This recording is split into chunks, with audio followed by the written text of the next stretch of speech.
শেখ হাসিনা, বাংলাদেশের সাবেক প্রধানমন্ত্রী শেখ হাসিনাকে বাংলাদেশে ফিরিয়ে আনার জন্য বিভিন্ন সময় বিভিন্ন পায়তারা চলছে। আমরা দেখেছি ইন্টারপোলে মামলা হয়, রেড অ্যালার্ট জারি করা হয়, এ ধরনের বিভিন্ন তথ্য আমরা বিভিন্ন সময় দেখতে পাই। কিন্তু বাস্তবে শেখ হাসিনাকে কি বাংলাদেশে ফিরিয়ে আনা সম্ভব?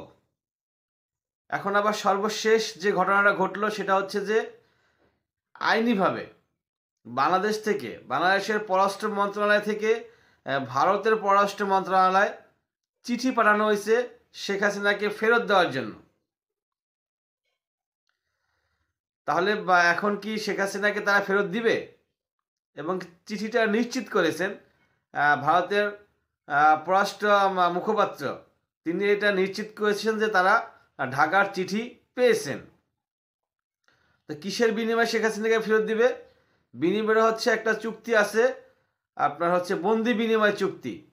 সেই বন্দি বিনিময় চুক্তির মাধ্যমে শেখ হাসিনাকে তারা ফেরত দিবে, এরকমটাই বাংলাদেশ আশা করতেছে। কিন্তু সেটা আদৌ কি সম্ভব? তারা কি দিবে? এখানে প্রথমত হচ্ছে তারা যদি শেখ হাসিনাকে ফেরত দিত তাহলে তারা কেন তাকে ওখানে নিয়ে রাখলো, আশ্রয় কেন দিল? যখন আশ্রয় দিয়েছে, যখন ভারতের বিভিন্ন পার্টি বিভিন্ন ইস্যুতে তারা হচ্ছে দ্বিমত পোষণ করে, কিন্তু শেখ হাসিনা ইস্যুতে তাদের কোনো দ্বিমত নাই। শেখ হাসিনা ইস্যুতে তারা সবাই একমত। তো শেখ হাসিনাকে তারা তাদের দেশে রাখবে। তারা বিশেষ সুবিধা দিয়ে, বিশেষ পাসপোর্ট, বিশেষ ধরনের কি বলে আরও কি যেন কার্ড দেখলাম আমরা, সেই কার্ডের মাধ্যমে তাকে তারা সেখানে রাখছেন। পৃথিবীর যে কোনো রাষ্ট্রে যেতে পারবেন, এই ধরনের ভিসাও তাকে দেওয়া হয়। তাহলে শেখ হাসিনাকে তারা কেন ফেরত দিবেন? আর চুক্তি সেটা হচ্ছে যে বন্দি বিনিময় চুক্তি। তো শেখ হাসিনা তো আর বন্দি না। শেখ হাসিনা কি বন্দি? যদি কোনো বন্দি হয়, কোনো আসামি হয়, কোনো জেলের আসামি হয়, সেখানে বন্দি করা হয়েছে, ওই বন্দি তারা বন্দি ফেরত দিবে, আমরাও তাদের বন্দি ফেরত দিব, এই ধরনের বন্দি বিনিময় চুক্তি। তো শেখ হাসিনা তার বন্দি না, তাহলে তো তাকে চাইলেই আমরা আনতে পারি না। তো যাই হোক, এটা রাষ্ট্র চাইলে যে কোনো কাজই করতে পারে। ভারত সরকার যদি চায় তাহলে তাকে অবশ্যই ফেরত দিতে পারে।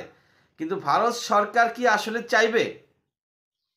মনে হয় চাইবে না। যাই হোক, সেটা ভবিষ্যতের ব্যাপার।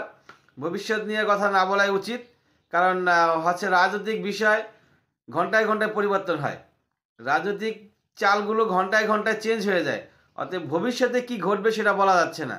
ভারত আওয়ামী লীগের অনুসারী, আওয়ামী লীগের ভক্ত, আওয়ামী লীগকে তারা যা বলে তাই শুনে, তারাও আওয়ামী লীগের কথা মতো কিছুটা কাজ করে। তো সেই আওয়ামী লীগকে তারা এখন অ্যারেস্ট করার পায়তারা করতেছে।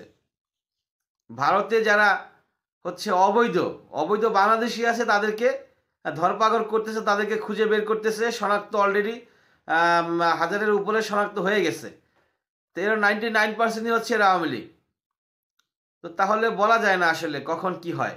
তারা যেহেতু আওয়ামী লীগের নেতাদেরকেও ভারত থেকে অ্যারেস্ট করে উৎখাত করতেছে, তার মানে শেখ হাসিনাকে নিয়ে তারা কি করবে, স্বার্থে আঘাত লাগলে ভারত যে কোনো কিছু করতে পারে।